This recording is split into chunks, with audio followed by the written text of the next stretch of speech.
¿no? Han sido cooptados, o sea, por el poder central, ¿no? O sea, yo creo que hay un problema en la estructura misma de la representación, que siempre le he dicho que es una estructura bicéfala. Una cosa son los que están en el Parlamento y otras cosas son los que están en los gobiernos regionales. Entonces, y yo digo, ¿por qué no se les permite a los partidos regionales presentar candidatos al Parlamento cuando son circunscripciones regionales lo que se vota? Entonces, acá hay un problema, en mi opinión, permanente que impide justamente una renovación de las élites desde el punto de vista de la práctica. Entonces, ahora, lo bueno de la democracia es que por más brutos que sean los políticos, el sistema los hace porosos frente a la demanda social. Y en esa medida yo creo que este cosecha de autoridades regionales indica una cifra que va a estar muy activa los siguientes 5 años. Claro, pero mi tesis es que viene el porcentaje que hace un tiempo como una segadora, una Auschwitz, ¿no es cierto? Corta todas esas élites regionales, ¿no? Por el centralismo. Y el otro dato que me parece también a mí importante, digamos, en este proceso es la fragmentación, o sea, ya estamos casi en una etapa pospolítica, ¿no? O sea, ahora, pero en esa línea que ambos más o menos comparten, sí, la alianza APRO-PPC es un rara avis. Es una rara... O formalmente solo encaja como un acto político y detrás es simplemente lo mismo. En mi opinión es una formalidad, ¿me entiendes? En el sentido más exacto de la palabra, porque tú puedes decir, como creo que fue que dijo Jorge el Castillo, ¿no? Es como la alianza entre la Democracia Cristiana y el Partido Socialista en Chile, o como el Partido Demócrata Cristiano Alemán, pero ni el Partido Aprista del Partido Socialista Chileno, ni el PPC de la Democracia Cristiana Alemán. O sea, es una ficción, o sea, y ahí sí creo que es una especie de adorno, como alguien dijo, que esconde las miserias de ambos. O sea, claro, pero el discurso de García aparentemente es coherente con, él percibe que esta fragmentación va a generar un colapso social, institucional, político. Sí. Y a contrapelo de eso, él propone esta alianza política, abiertamente política. Así es. Más allá de que sea quimérica la voluntad. Antes de hablar, Jorge, sí, ahora, sí, o sea, intento de recuperar la política, pero ¿qué política? Y la otra cosa, creo que se ha reabierto el escenario electoral, ¿no? Me parece que cualquier cosa puede pasar. A ese punto. Me parece que es una posibilidad real. O sea, yo antes decía, algunos son zombies, algunos son mordidos y no se dan cuenta, falta el proceso de... Claro, depende cuán rápido sea su proceso. Claro, pero me parece que ahora algo se ha movido y es difícil los problemas que tiene Keiko, en fin. Estamos nuevamente frente a una... Ahora, pero de repente es un desencanto de las élites, pero no del pueblo. Bueno, yo cómo veo el asunto. O sea, tú tienes un proceso de modernización económica más o menos exitoso, ¿no? Eso hay que reconocerlo como dato de base en los últimos 25 años, ¿no? Que ha generado lo que ha generado como movimiento económico, una incipiente precaria, pero incipiente clase media. Hay un sector que estaba, digamos, bajo la línea de pobreza que ha dejado de estarlo, y sin embargo siguen habiendo grandes problemas en esta área. ¿Quién soportó ese proceso de modernización económica? No fueron las élites políticas, fue una tecnocracia económica, claro, ligada a algunos grupos empresariales que llevaron adelante esto contra viento y marea, claro, y que aprovecharon y que han reinado los últimos 4 gobiernos. El gobierno autoritario de Fujimori para arrancar el proceso, y que luego han generado una relación con la política en donde la política ha sido un juego de artificio, porque todo lo importante se decide en el MEF, y entre el MEF y 3 o 4 grupos relevantes en la economía del país. Bueno, ese modelo, a eso me refiero cuando yo hablo de eso, esa manera de manejar las cosas en el país ha fenecido. Y entonces frente a esa... Es notorio, y se explica así, de acuerdo a lo que tú señalas, las derrotas sucesivas de la tecnocracia de Conga para acá en estos últimos 6 meses o un año. En los últimos 6 meses tiene como 20. Sí, Pulpín, AFP para Independientes. Tiene como 20. Todas, una tras otra. Pero desde Conga para acá, durante todo este gobierno, todas las iniciativas fuertes que ha tenido, todas han fracasado. ¿Por qué? ¿Por qué ha fracasado? Se supone que eran técnicamente, pongo las comillas para el público, claro, que solo nos escucha, buenas, que eran cosas que tenían que hacer. ¿Por qué han fracasado? Por ausencia de política. Y ausencia de política no solamente para ejecutar o implementar reformas supuestamente técnicas, sino ausencia de política para construir los consensos alrededor de salidas frente a los problemas que tiene el país. O sea, los desafíos de los siguientes 5 años van a ser más política. Yo creo que lo que se necesita Es más política. es mucho más política. Y en esa línea, ¿cuál plancha te parece que apuesta más a eso? Ayer Pablo Secada decía que Keiko no tiene fuerza política. Kuczynski desprecia la política. Él, claro, ahora es parte de la Alianza Pro PPC, pero él subrayaba que la Alianza Pro PPC sí es política. Acuña tampoco es política. O sea, la visión de él era esa. ¿La compartes? Bueno, no la comparto. No la comparto porque yo lo que veo es un déficit general. O sea, estamos en un problema serio como país. No tenemos, juntamos a todos y no hacemos uno. Ese es mi problema. Claro, es que yo creo que estamos en una etapa, lo he escrito, pospolítica. O sea, y hay que ver cómo se sale eso, ¿no? Una etapa, tú dirías, ¿a quién representa Acuña, socialmente hablando? ¿Cuál es su ideología? ¿No es cierto? ¿A quién representa, por lo menos? Ahora, es una derecha empírica, llamémoslo, o pragmática. Pero no está bien, pero es el primer Fujimori. Pero digamos, tú cuando dices en Alemania el Partido Socialista alemán, representa tal grupo social, inclusive o la democracia cristiana, o en Argentina el peronismo tal cosa, más que acá, ¿a quién representa? Claro, o sea, pero ahí el problema entonces es si tenemos una sociedad representable o no. Yo sí creo eso voy, porque yo creo que es cierto, como dice Jorge, que se ha hecho una modernización en el país. Yo creo que es una modernización perversa. Ahora, vamos a poner de abogado el proceso. No es el triunfo del final de la derecha y que pasa por un momento de transición en lo cual se tienen que realinear las fuerzas y redefinirse dentro de la derecha que ha triunfado y maneja el 90% de la opinión pública. Mi idea. Pero la derecha está diciendo cambio. Claro. O sea, digo, la mejor derecha que está aquí colocada, la que ha hecho más propuestas, la que ha generado por lo menos la posibilidad de armar ciertos equipos en ciertas áreas, es la de Kuczynski. Y lo que está diciendo Kuczynski es cambio. Pero es perversa porque ¿qué cosa más se ha modernizado para las mafias? Ah, no, sí, claro. Pero voy a ponerme, y sigo en el plan de abogado, no son costos de transición. No son costos de transición, pero ineludibles en un proceso de pero ya pasan 20 años y los costos de transición cada vez son más. Es muy larga la transición ya. Más o menos. Es que, claro, es casi una transición perpetua. No, la impresión que a mí me da, Juan Carlos, es que tenemos, digamos, 25 años de desprecio por la política y por las instituciones. Ah, no, sí, claro. Todo el Estado y toda la política que se ha hecho es aquella ligada al proceso económico. Por eso funciona bien el MEF, la SUNAT, todos los organismos, el Banco Central, todos los organismos ligados directamente al proceso económico, era todo el Estado que necesitaba o que requería la idea de los tecnócratas sobre lo que debía hacer la sociedad. En realidad no estaban pensando en una economía de mercado, sino en una sociedad de mercado. Bueno, esa idea ha fracasado.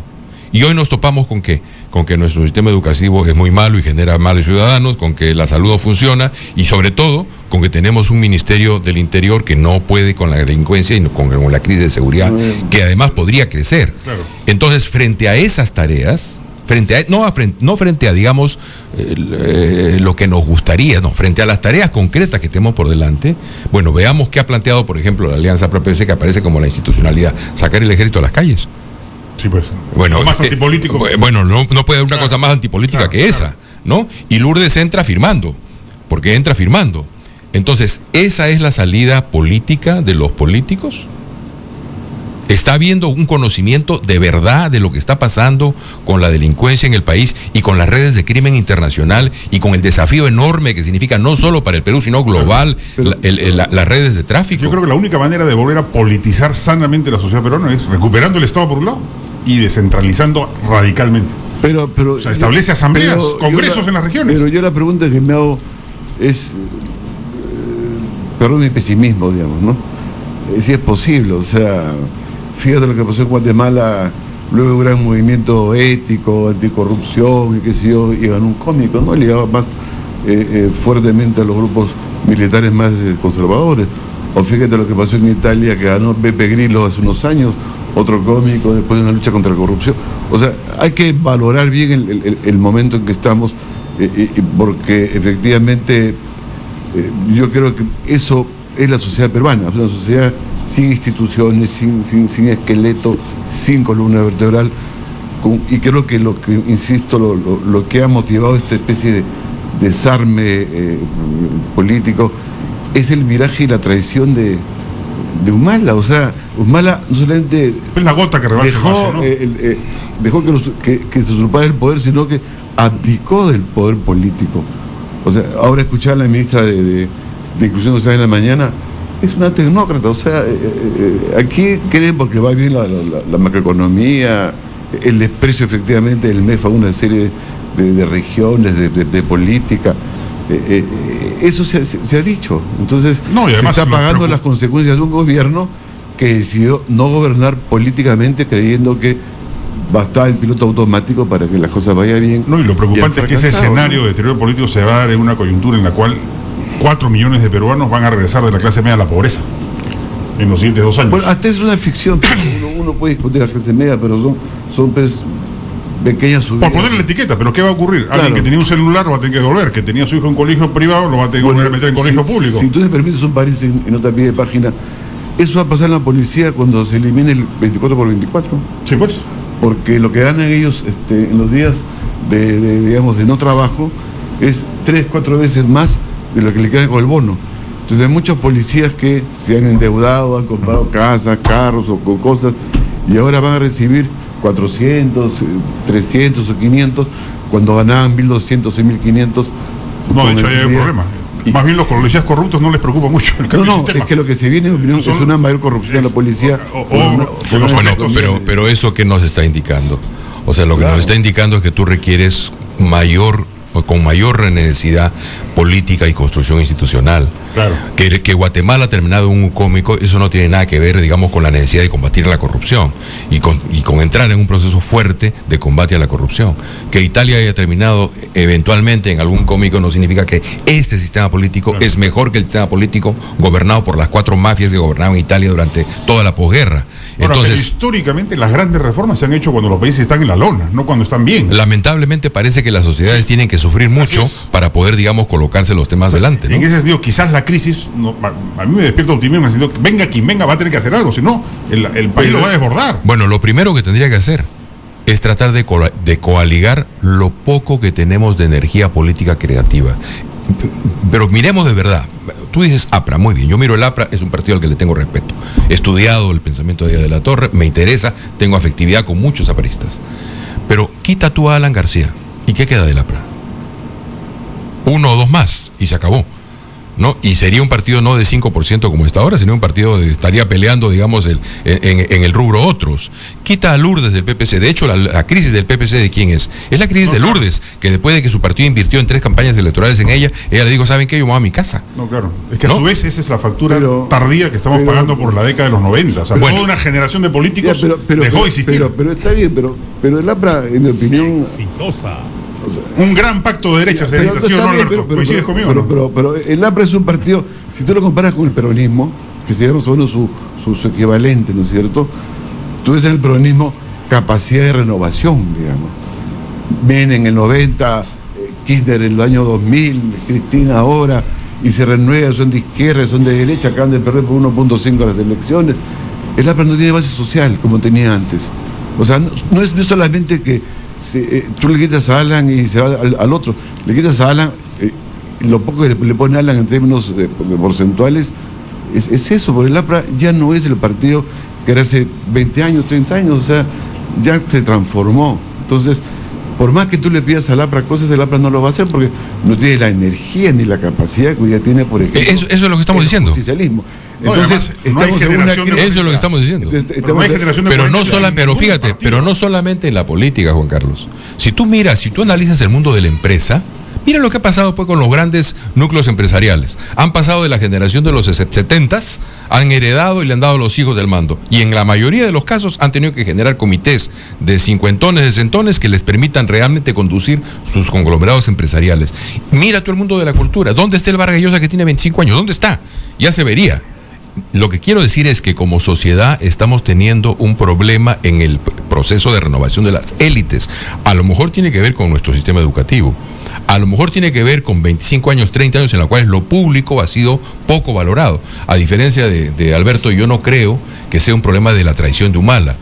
No puede. No, pero tampoco- creo que es un problema va mucho más allá. complejo que viene de mucho más Obviamente atrás. va más allá, pero me parece que O sea, hay una generación forcluida por Sendero y por 25 años. Fujimori. Así es, son 25 años de ausencia de la política y de lo público. Estamos pagando eso. Pero también es explicable que así sea. O sea, una sociedad que sufre la violencia de Sendero y la crisis de los 90 y el manejo de Fujimori es toda una generación perdida. Pero fíjate, Juan Carlos, yo voy a Colombia todos los meses por razones parlamentarias, ¿no es cierto?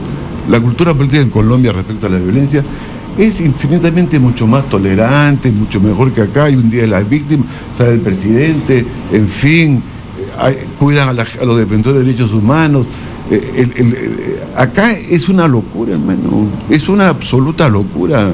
Entonces, me parece que hay una crisis estructural. Además, yo creo que las élites, y cito a un americano, huyen hacia adelante, o sea, se rebelan contra las masas, no les importan las masas.